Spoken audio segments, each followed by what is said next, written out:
capítulo 1, versículo del 8 al 16.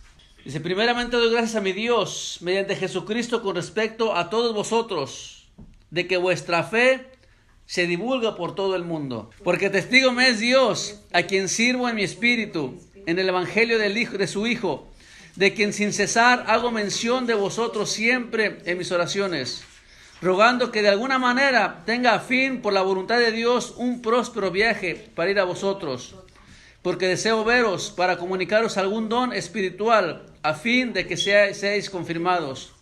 Esto es, para ser mutuamente confortados por la fe que nos es común a vosotros y a mí. Porque no quiero, hermanos, que ignoréis que muchas veces me he propuesto ir a vosotros, pero hasta ahora he sido estorbado, para tener también entre vosotros algún fruto como entre los demás gentiles. A griegos y a no griegos, a sabios y a no sabios, soy deudor. Así que, en cuanto a mí, pronto estoy a anunciaros el evangelio también a vosotros que estáis en Roma. Porque no me avergüenzo del evangelio, porque es poder de Dios para salvación a todo aquel que cree, al judío primeramente y también al griego.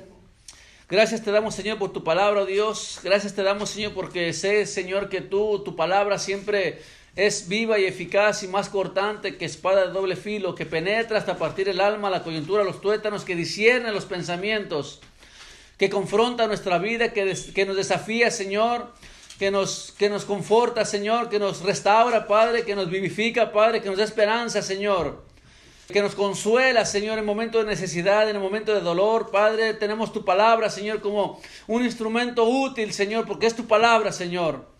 Y tu palabra no regresa vacía, Padre. Tu palabra se cumple, Señor, y hace el propósito de nuestra vida, Señor. Y mi oración en esta tarde es que esta palabra, Señor, haga un efecto en nuestra vida, Señor, y podamos ser edificados, Señor. Podamos ser, Señor, confrontados y desafiados, Señor, y consolados de acuerdo a la necesidad, Padre, que cada uno de mis hermanos tengan en este momento, Señor. Ayúdanos a tener un entendimiento claro de tu palabra, Señor, y no me permitas desviarme a diestra ni a siniestra. Permíteme ser fiel a tu palabra, Señor, que es mi única oración, Padre, que me permita ser fiel a tu palabra, Dios. Gracias, Padre. Amén. Hemos estado viendo el libro de Romanos ya por un par de semanas atrás, y vamos a estar estudiando y predicando expositivamente acerca del libro de Romanos para poder tener algo más claro sobre lo que es la palabra de Dios.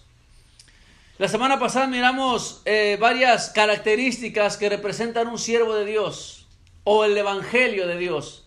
Miramos que Pablo es el predicador, que Jesucristo es la buena noticia. Miramos los beneficios de creer y de tener esperanza en Dios, los beneficios de creer en su Hijo Jesucristo. ¿Cuáles son las características que identifican a una persona que ha creído en Cristo? Y Pablo, en los primeros capítulos, del versículo 1 al 7, como lo hemos visto ya un par de semanas, miramos que Pablo introduce el evangelio. Y se introduce él como predicador. Yo, Pablo, siervo de Jesucristo, se introduce como siervo de Jesucristo y empieza a exponer de una forma resumida lo que es el evangelio de Cristo. Para Pablo, lo más importante que él menciona es en el versículo 16, dice, no me avergüenzo del evangelio, porque este evangelio es poder de Dios para salvación. Y aunque no vamos a llegar hasta ese punto, pero quiero más que nada mencionar 10 características importantes de lo que es las marcas de un siervo de Dios. Nosotros como cristianos tenemos que estar marcados para servir a Dios. ¿Y cuáles son esas marcas y cuáles son esas características que nos tienen que identificar como siervos de Dios? Hermano, la gente que no es diferente a la del mundo no puede ser llamada siervo de Dios porque son iguales.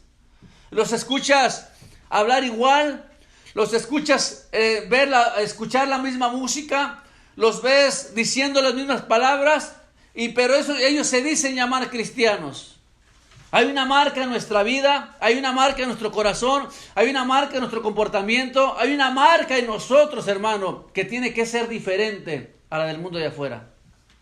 Si no tenemos esas marcas, si no tenemos esas características, si no tenemos esos frutos, entonces algo anda mal con nuestro caminar cristiano. Y nuestro caminar cristiano tiene que ser confrontado con la palabra. Nuestro caminar cristiano tiene que ser desafiado con la palabra. Nuestro caminar cristiano tiene que ser regido y tiene que ser la autoridad absoluta de la palabra, tiene que ser de acuerdo, de nuestra vida tiene que ser de acuerdo a la palabra. Entonces la palabra de Dios es la única que nos rige, hermano. Entonces como cristianos tenemos que tener cierto comportamiento, ciertas características, ciertos frutos que Pablo menciona aquí en esos pasajes que acabamos de leer. Aunque parezca un saludo, aunque parezca un deseo de Pablo, bueno, he querido ir a visitarlos, no he podido ir porque por X cosa, aunque parezca unos pasajes que quizás no tengan una clase de enseñanza, usted dice, pero ¿qué puedo ver yo en esto? Sin embargo, como lo hemos dicho antes, los escritores y más que nada Pablo se identifica porque en pocas palabras dice mucho. En pocas palabras él encierra una grande y profunda estudio de teología que nos hacen entender cuál es el corazón de Pablo. Y Pablo, más que expresar el deseo de ir a visitarles, él les abre el corazón a los romanos. Recordando que no fue Pablo quien fundó la iglesia de Romanos. De hecho, Pablo no había visitado ninguna vez Roma. Por tanto, su deseo y su anhelo fuerte eran visitar a Roma, visitar la iglesia de Roma. Y visitarlo por varias razones que eventualmente vamos a mirar. Pero en esas características que tiene Pablo y que lo marcan como cristiano, que lo marcan como siervo, Pablo abre su corazón a los romanos y les dice: yo quiero y deseo ir a visitarles. Y podemos nosotros, por ejemplo, darnos cuenta que hay mucha gente, hermano, o hay muchas personas que sirven a Dios por muchas cosas. Pablo tenía claramente por qué él servía a Dios. Hermanos, hay gente que sirve a Dios por cualquier otra cosa. Hay gente que sirve a Dios por prestigio quizás. Hay gente que sirve a Dios por popularidad. Quieren ser famosos, ¿verdad? Como los evangelistas de televisión o escribir libros o lo que sea. Hay gente que sirve a Dios porque les gusta tener un liderazgo en las personas. Hay personas que sirven a Dios por protagonismo, porque quieren ser reconocidos, quieren ser los protagonistas de X cosa. O incluso hay gente, y esa es una realidad, hay gente que sirven a Dios por dinero. Corazón le dice la Biblia que hay muchos asalariados en la obra del Señor. Pero ninguna de estas características, ninguna de estas falsas formas de servir a Dios caracterizaba a Pablo. La primera marca de un siervo de Dios es que un siervo de Dios es agradecido. En el versículo 8 dice: primeramente doy gracias a mi Dios mediante Jesucristo con respecto a todos vosotros. Una de las marcas importantes de un siervo de Dios es que un siervo de Dios es agradecido. Y no estoy hablando de un siervo de Dios prominente que predica o que enseña o que toca o que ejerce un liderazgo en la iglesia. Estoy hablando de un siervo de Dios, de una persona, de un cristiano, de un siervo de Jesucristo. De una persona que viene a la iglesia, que sabe quién es el camino, quién es la verdad y quién es la vida, que ha aceptado y que ha reconocido su vida y ha aceptado a Cristo como su único y suficiente Salvador, que ha venido a Cristo en fe, en arrepentimiento. Una de las características, hermano, una de las características o de las marcas que definen a esa persona es que es una persona agradecida. Ahora, viendo todo lo contrario, usted me imagino que conoce personas mal agradecidas. Uno le hace todo y quizás uno no lo haga con el afán de que te digan gracias, pero hay personas, hermano, que ni las gracias saben dar. Hay personas que ni siquiera pueden decirte ni por favor ni gracias, que son las palabras que están en peligro de extinción en las familias, en las personas, en la vida, en la comunidad.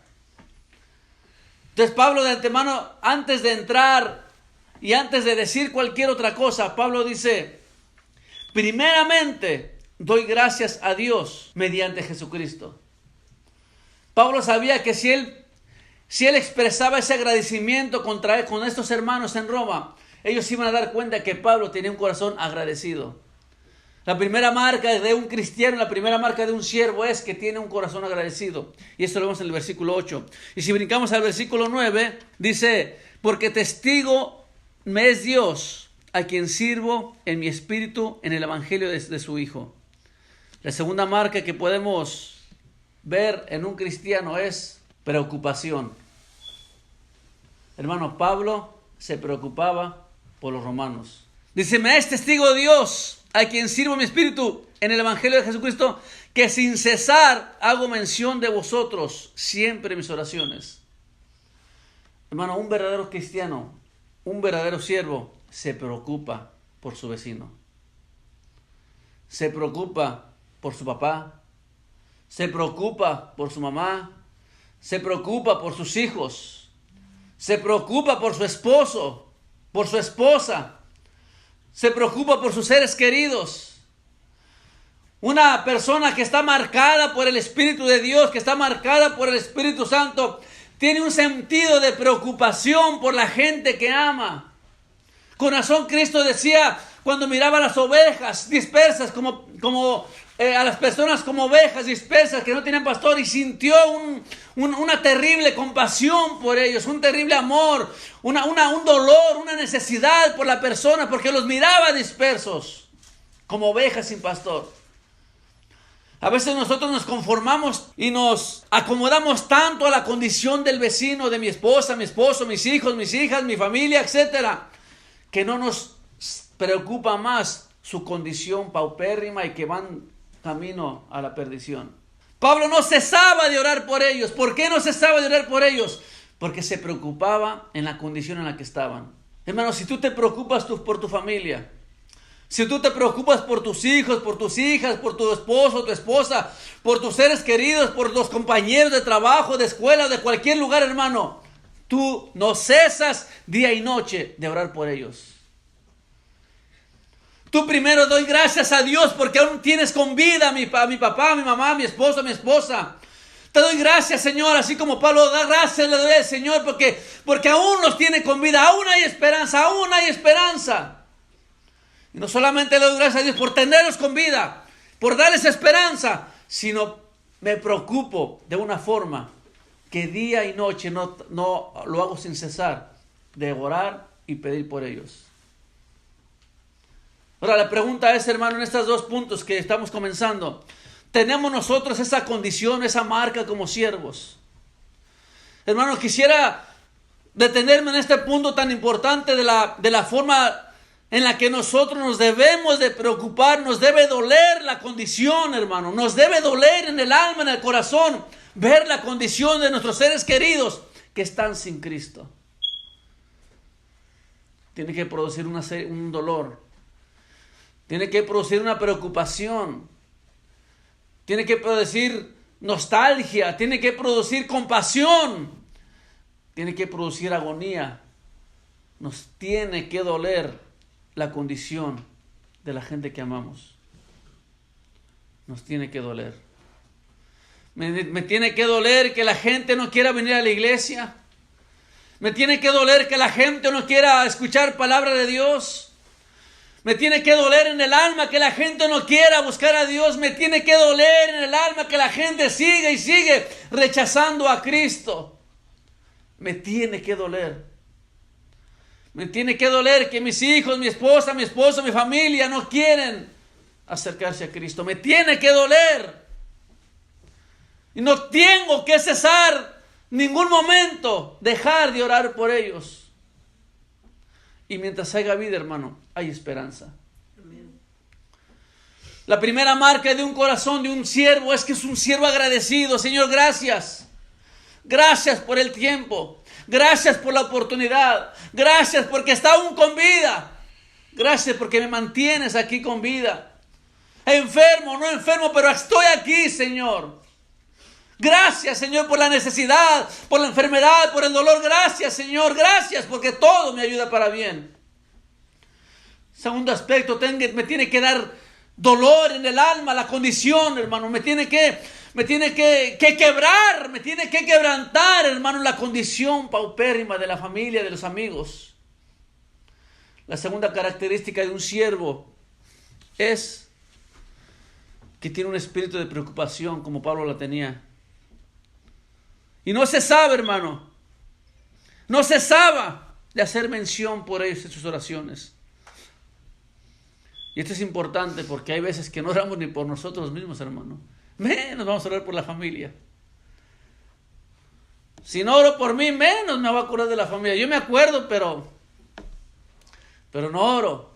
O yo nomás oro por mis alimentos porque tengo hambre y listo. Hay cosas que tenemos que aprender y que tenemos que hacer, hermano. Versículo 10. Rogando que de alguna manera tenga al fin, por la voluntad de Dios, un próspero viaje para vosotros. Aquí hay dos características o dos marcas. Número 1, deseo. No solamente daba gracias a Dios, no solamente tenía una preocupación por ellos. Es fácil preocuparse, hermano. A veces quizás es fácil tener compasiones. Uno siente, uno ve la necesidad, uno ve el dolor, pero ahí terminó. Y no se despierte en nosotros un deseo de ir a esa persona. La tercera característica es que Pablo tenía un fuerte deseo de ir a visitarlos. Pablo le daba gracias a Dios. Pablo se preocupaba por ellos. Sentía el dolor, sentía la necesidad. Y ese agradecimiento, ese dolor, le provocaban un deseo ferviente de ir a visitarles. Pero no podía. Y ahí en el mismo versículo 10 está por qué razón Pablo dependía tanto de Dios. ¿Por qué? Porque decía, por la voluntad de Dios, dice, rogando que de alguna manera tenga a fin, por la voluntad de Dios, un próspero viaje a vosotros. Ese mismo pasaje nos enseña que Pablo tenía una sumisión a la voluntad de Dios. Hermano, la cuarta característica de un siervo es que se somete a la voluntad de Dios. Una persona es más fácil decirle, Señor, bendice lo que voy a hacer, a decirle, Señor, voy a hacer algo, a decir, Señor, enséñame tu voluntad. Es como decir, es más fácil pedir perdón que pedir permiso. Así, hermanos, si oramos nosotros. Yo voy caminando y decirle, Señor, bendice lo que voy a hacer. No pide dirección, no pide consejo, no pide, usted sigue caminando y si uno mete las 4, hermano. Pensando que Dios bendice todo lo que vamos a hacer. Y no tenemos ningún momento y no nos paramos en ningún momento a pedir dirección a Dios. Pablo sabía que si no iba a Roma, aunque él deseaba en su corazón, aunque él anhelaba tanto, pero si el Señor no lo permitía, no iba a ir. Y a veces nosotros hacemos las cosas aunque Dios no quiera. Y todavía pedimos a decirle, Señor, bendice lo que hago. La cuarta característica de un siervo, una marca del siervo, es que es un siervo que está sometido a la voluntad de Dios. Número 5, versículo 11, dice, porque deseo veros para comunicaros algún don espiritual a fin de que seáis confirmados. Y esto es bien importante, hermano. La quinta característica es que Pablo tenía un espíritu de amor. Y no solamente Pablo amaba a esos siervos, él escribió un capítulo entero hablando acerca del amor. 1 Corintios capítulo 13.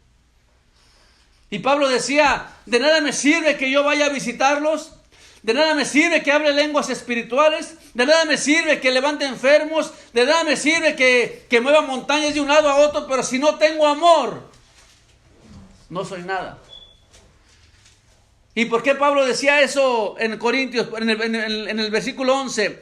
La única forma, hermano, de dar, la persona que da, es la persona que ama. Pablo deseaba ir a Roma para dar algún don espiritual a fin de que seáis confirmados. Una persona que no ama, no da.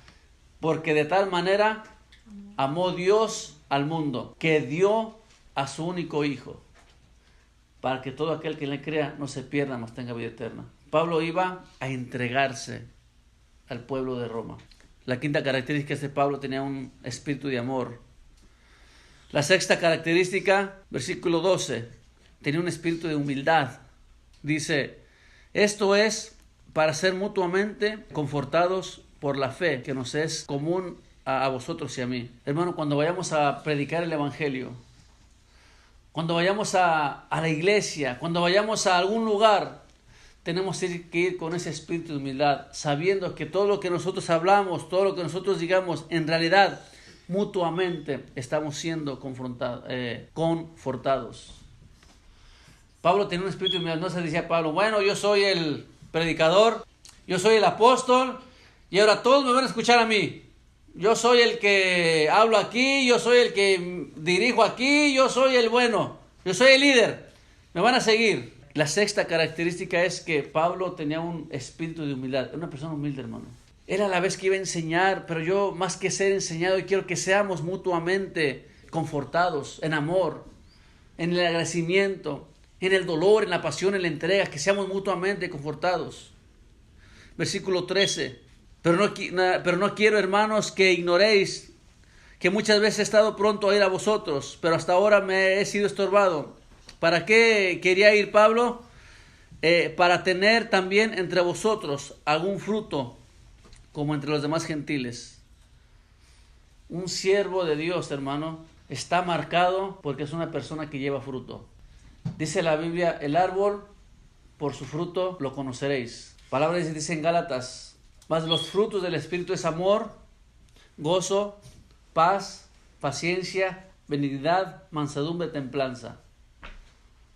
Y podemos ver cuáles son los frutos de la carne y podemos ver cuáles son los frutos del Espíritu. Pero no solamente Pablo está hablando de esa clase de frutos espirituales, sino también de frutos de cosecha. Pablo deseaba ir a predicar el Evangelio porque él quería tener frutos de arrepentimiento, frutos más que nada, frutos de personas que vienen a los pies de Cristo por causa de su predicación. Entonces, un siervo de Dios está marcado por personas que dan fruto. Una persona que no da fruto, hermano, o un árbol que no da fruto, es cortado porque no da fruto. Si nosotros podemos dar fruto, entonces es una marca de que somos siervos de Dios. Pablo deseaba ir a Roma para dar fruto. Versículo 14. Para tener también entre vosotros algún fruto, como entre los demás gentiles, a griegos y a no griegos, a sabios y a no sabios, soy deudor. Versículo 14 dice, soy deudor. Pablo tenía una obligación. Pablo tenía una orden y Pablo tenía una deuda. Hermano, nosotros estamos endeudados. Tú tienes una deuda con las personas que amas. Y yo le voy a decir, mire, si usted va caminando y ve una casa que se está incendiando, ¿verdad? Y sigue caminando y en el último cuarto está la familia reunida viendo televisión y usted los ve por la ventana todos juntos ahí en la familia. ¿Sí o no usted correría a tocar esa puerta para decirles que su casa se está incendiando? O si, por ejemplo, si usted va a una persona que es ciega y lo ve caminando y ve al frente un hoyo, un barranco o algo peligroso, usted sí o no usted iría con esa persona a decirle, cuidado que te vas a caer. Cuando Pablo le dice a los romanos, a griegos y a judíos, a sabios y a no sabios, soy deudor. Pablo se daba cuenta que su mensaje se lo debía a la gente. Hermano, tú le debes a tu esposo, tú le debes a tus hijos, tú le debes a tus amigos, tú le debes a todas las personas que te rodean, tú les debes el Evangelio de Cristo. Pablo decía, me es impuesta necesidad predicar el Evangelio. Pablo deseaba en su corazón, deseaba de alguna forma estar con el Señor, pero él no quería estar allá porque él sabía que si permanecía en la tierra, iba a traer más frutos para la gloria de Dios. Somos deudores, hermano. Hermano, yo soy deudores a ustedes con la palabra. Yo no puedo pararme aquí a predicar cualquier otra cosa que no sea palabra de Dios. Líbreme, Dios, de predicar cualquier otra cosa que no sea palabra de Dios. Pero nosotros somos deudores. Pablo era deudor y su deuda y su compromiso consistía en que ese evangelio y esa verdad que él sabía y que él había aceptado y tenía el conocimiento en su corazón, tenía que compartirlo. Porque hay gente, hermano, que se dirige al infierno. Hay gente que se dirige a una perdición y una condenación eterna. Y nosotros nos quedamos callados. Podemos aplaudir la maldición que dijo el hijo.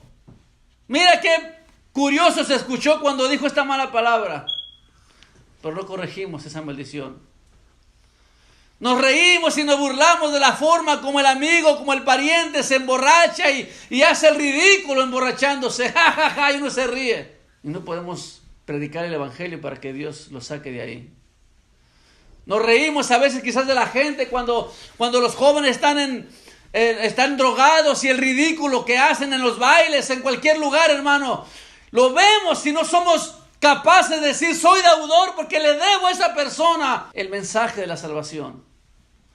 Nos es más fácil conformarnos y nos es más fácil resignarnos a la condición de la gente que ya conocemos y no les decidimos, no oramos por ellos, no le damos gracias a Dios por ellos, no sentimos el dolor por ellos, por lo tanto no le debo nada. Yo soy salvo y hay el demás que haga lo que sea. Hermanos, tenemos una responsabilidad grande porque somos deudores.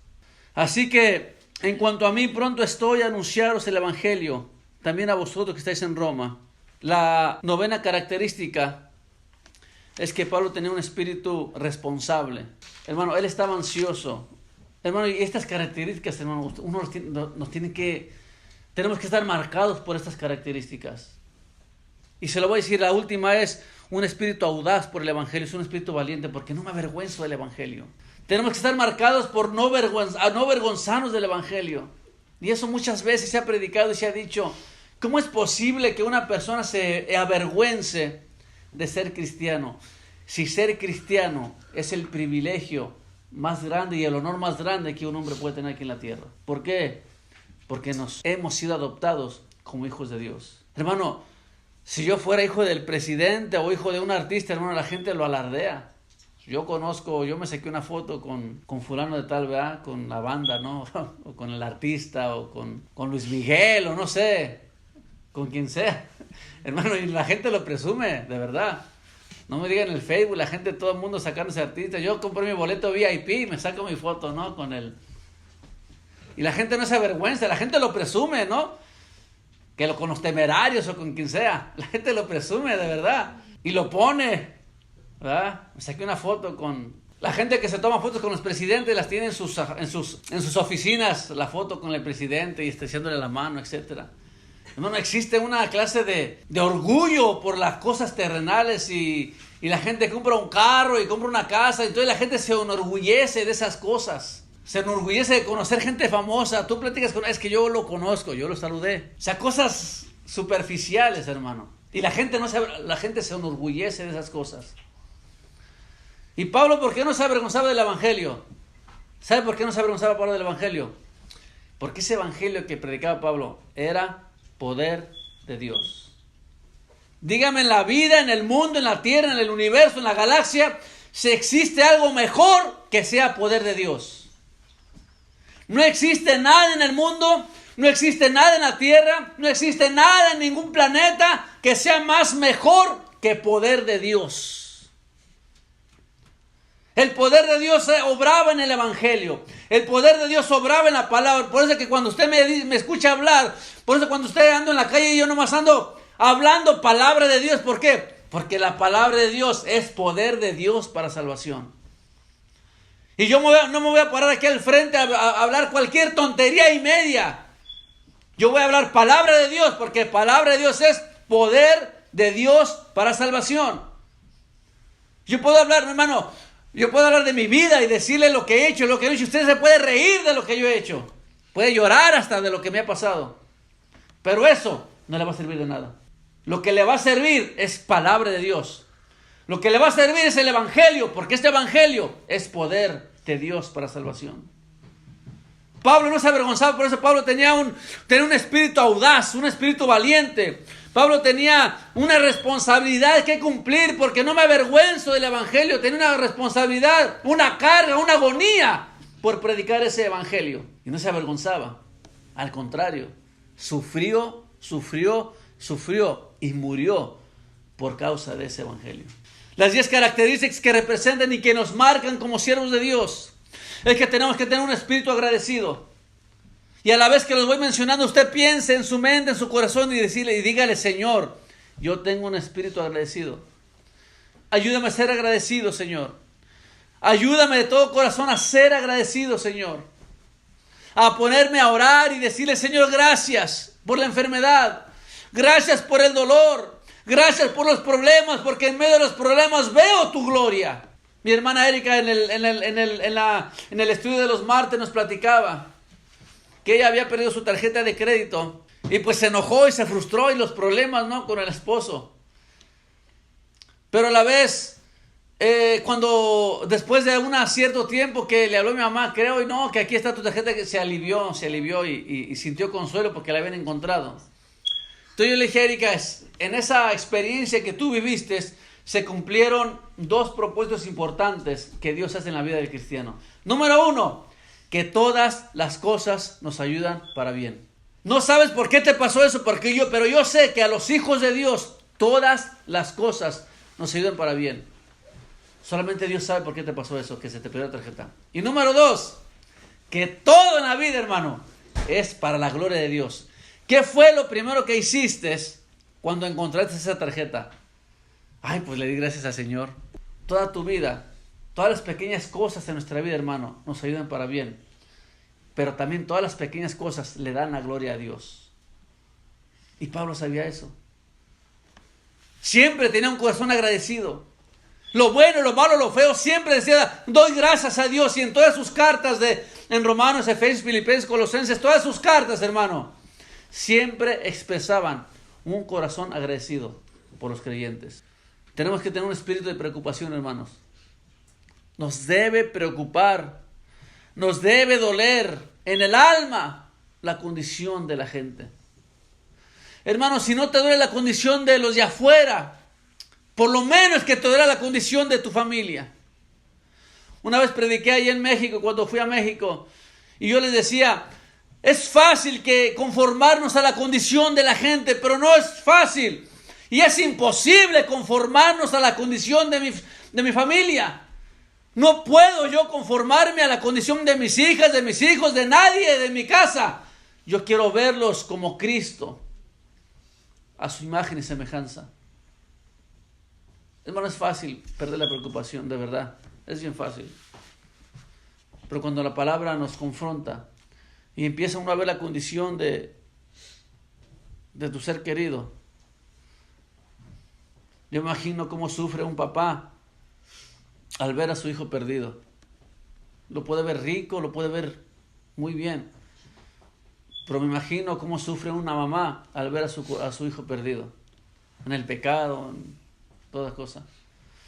No me puedo imaginar cómo sufre un hijo al ver la condición de su papá, que quizás ya está en los últimos años de su vida y el hombre rebelde sin aceptar a Cristo. No me imagino cómo sufre una esposa al ver a su esposo perdido en adulterio o en drogas o en alcohol. Nos tiene que doler la condición. No puede ser que un esposo tenga tanta pasividad al ver a su esposa perdida en el pecado. Nos tiene que doler, nos tiene que preocupar. Un compañero de trabajo al ver al amigo del trabajo perdido en drogas, en alcohol, en vicios, en prostitución, en pornografía, en adulterio, en cualquier cosa, hermano, en cualquier pecado, hermano, inmoral, hermano, duele la condición. Nos tiene que preocupar la vida de nuestros seres queridos, hermano. Hermano, más que la vida de nuestros seres queridos, nos tiene que preocupar su salvación. Porque si son salvos, si mueren, mueren para Cristo. Pero si no son salvos, si mueren, se acabó la esperanza. Yo siempre he dicho, miren mis hijas, están vivas y hay esperanza. ¿Qué pasaría si el día de mañana yo sé que una de ellas falleció sin Cristo? ¿Me lo perdonaría? ¿Podría vivir el resto de mi vida sabiendo que una de mis hijas o de mis hijos se fue a una condenación eterna ya sin esperanza? ¿Podría yo vivir, tener la vida contenta en mi vida?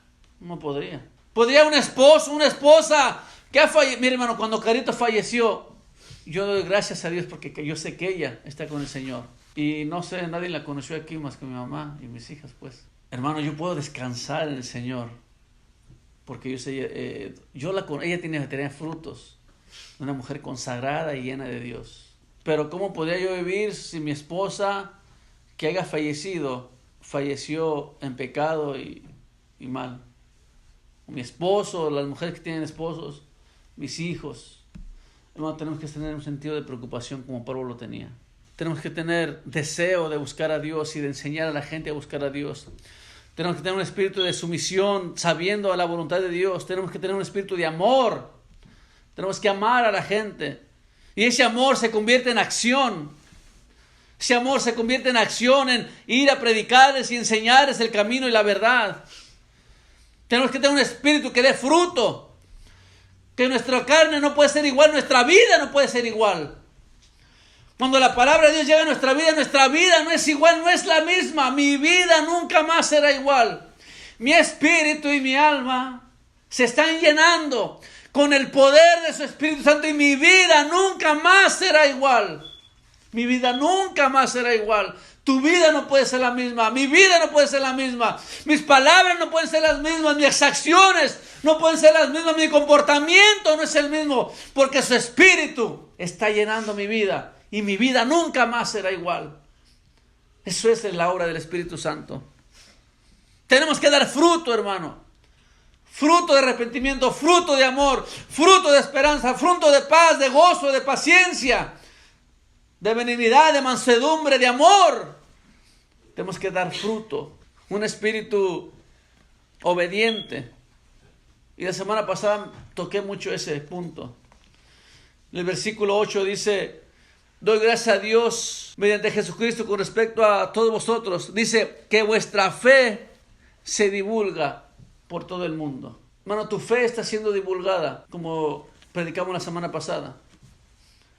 Tu obediencia está siendo divulgada, o está siendo divulgada tu desobediencia, tu falta de fe, tu falta de perdón, tu falta de amor, tu falta de esperanza. ¿Qué es lo que se divulga? ¿Qué es lo que la gente ve en nosotros? ¿Qué es lo que la gente ve en nosotros? ¿Qué es lo que la gente ve en mí? Nuestra fe, hermano. Nuestra obediencia tiene que ser divulgada, expresada, reflejada y predicada por lo que hacemos y no por lo que decimos. Nuestra fe tiene que ser divulgada.